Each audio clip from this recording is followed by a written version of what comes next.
Praise the lord. ప్రభువైన యేసుక్రీస్తు నామములో మీ అందరికీ వందనములు. ఈరోజు దేవుని వాక్యమును మనము ధ్యానం చేసుకుందాం. మత్తయి సువార్త 11వ అధ్యాయము 6వ వచనం. మరియు నా విషయమై అభ్యంతరపడనివాడు ధన్యుడని ఉత్తరమిచ్చెను. దేవుని విషయమై ఎవరైతే అభ్యంతరము పడరో వారు ధన్యులు అని ప్రభువైన యేసుక్రీస్తు చాలా క్లియర్గా చెప్తూ ఉన్నారు. ఎందుకు ఈ మాట చెప్తున్నారంటే, బాప్తిజం ఇచ్చే యోహానును హెరోదు రాజు చాలాసార్లు వేసి ఉంచినప్పుడు, ప్రియమైన దేవుని బిడ్డలారా, యేసు ప్రభు వచ్చి యోహానును విడిపిస్తాడని యోహాను అనుకుంటున్నాడు. ఎన్ని రోజులు చూసినా యేసు ప్రభు యోహానును విడిపించడానికి కానీ, లేకపోతే యోహానును పరామర్శించడానికి కూడా రాలేదు. అటువంటి సమయంలో యోహాను యేసు ప్రభు దగ్గరికి కవరంపించాడు. ఏమని? రాబో మెస్సయ్యవు నువ్వేనా, ఇంకా మేము ఎవరి కోసమైనా చూడాలా అని. చాలా జాగ్రత్తగా అర్థం చేసుకుందాం. యోహాను ఎందుకు ఆ మాట అన్నాడంటే, మెస్సయ్య వచ్చి యుద్ధం చేసి ఇబ్బందుల్లో ఉన్నవారిని, అలాగే నశించిపోతున్న వారిని విడిపిస్తాడు అనేది యూదుల యొక్క నమ్మకం. వారిని రక్షిస్తాడు, ఆపదల నుండి తప్పిస్తాడు అనేది వారి యొక్క విశ్వాసం. అయితే యేసు ప్రభు రావడం లేదు.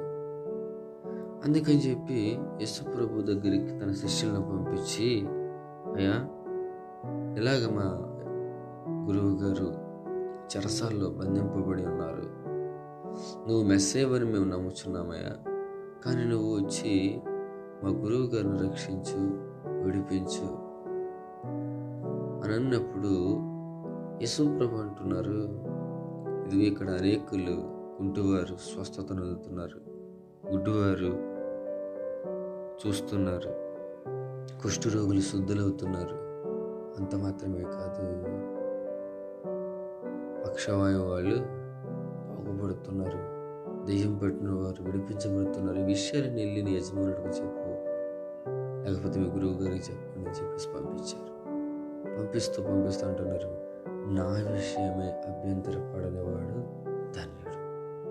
ప్రియమైన దేవుని బిడ్డలారా, ఈరోజు నీ కష్టాలు గుండా ప్రయాణం చేస్తున్నావు, బాధలు గుండా ప్రయాణం చేస్తున్నావు, దేవుని యందు విశ్వాసం ఉంచి దేవుని సన్నిధిలో కొనసాగే వ్యక్తిగా ఉన్నప్పటికీ కూడా కొన్ని పర్యాయములు ఏం చేస్తున్నావో తెలుసా? ఈ లోకం వైపు చూసి, లేకపోతే ఎంత ప్రార్థన చేస్తున్నా దేవుడు నన్ను విడిపిస్తలేదు అన్న ఆలోచన కలిగి ఈరోజు దేవుని విషయమే అభ్యంతరపడుతున్నావేమో, అది ఎంత మాత్రము విశ్వాసులమైన మనకు తగదు. దేవుని బిడ్డలైనటువంటి మనకు అది తగదని దేవుని పేరట నేను మీకు తెలియజేస్తున్నాను. దేవుని యందు విశ్వాసం ఉంచి, దేవుడు తప్పిస్తాడని నమ్మకం ఉంచి, ఏదైనా చేయగలడని సమర్థుడని ఎరిగి మనం ముందుకు కొనసాగాలి.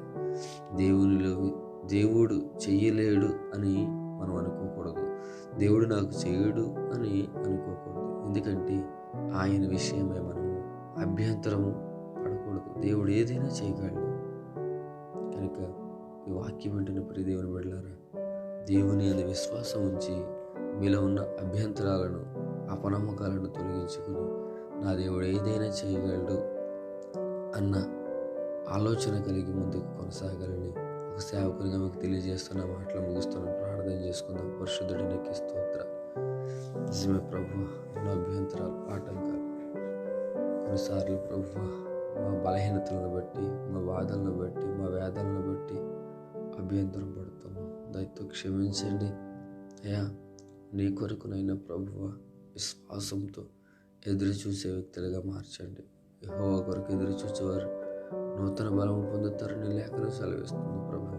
అటువంటి బలం ఈ వాక్యం ఉంటున్న ప్రతి బిడ్డకి మీరు అనుగ్రహించి మహిమ పొందమని యేసు పరిశుద్ధ నామములో అడుగుచున్నాము తండ్రి. ఆమేన్. God bless you all.